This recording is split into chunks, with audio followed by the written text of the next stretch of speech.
File மெனுவில் ஆட்டோமேட்டில் conditional mode change command பற்றி பார்க்க போகிறோம்.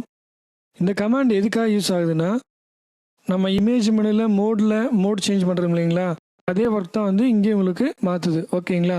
சோர்ஸ் மோடில் இங்கே நிறைய உங்களுக்கு கொடுத்துருக்காங்க. Bit map, grey scale, duotone, indexed colour, RGB, சிஎம்ஒய்க்கு colour, lab colour, multi channel. ஓகேங்களா. இது அத்தனை என்னென்னா, நீங்கள் இங்கே என்ன இமேஜ் ஓப்பன் பண்ணியிருக்கீங்களோ அந்த மோடை நீங்கள் இங்கே செலக்ட் பண்ணிக்கணும். ஓகேங்களா. நீங்கள் பின்னால் பேக்ரவுண்டில் சைல்டு 001 ஜேபிஜி ஓப்பன் பண்ணியிருக்கீங்க, அது வந்து ஆர்ஜிபி மோடில் இருக்குது. இப்போ நீங்கள் இந்த சோர்ஸ் மோடில் ஆர்ஜிபி மோடு நம்ம செலக்ட் பண்ணிக்கணும். ஓகேங்களா. அடுத்து டார்கெட் மோடு, உங்களுக்கு என்ன மோடுக்கு இந்த இமேஜ் வந்து கன்வெர்ட் ஆகணும் அப்படிங்கிறது நீங்கள் டார்கெட் மோடில் நீங்கள் கொடுத்துக்கலாம். ஓகேங்களா. இதில் அதே மாதிரி ஆப்ஷன் நீங்கள் என்ன ஆப்ஷன் கொடுத்துருக்காங்களோ அதே ஆப்ஷன் இங்கேயும் கொடுத்துருக்காங்க. நம்ம டியூடோன் செலக்ட் பண்ணிவிட்டு ஓகே கொடுப்போம். இப்போ டியூடோன் ஆப்ஷன் டயலாக் பாக்ஸ் உங்களுக்கு ஓப்பன் ஆயிடுச்சு. நம்ம இங்கே டியூடோனில் என்ன கலர் வேணுமோ அந்த கலர் ஆட் பண்ணிக்கிட்டு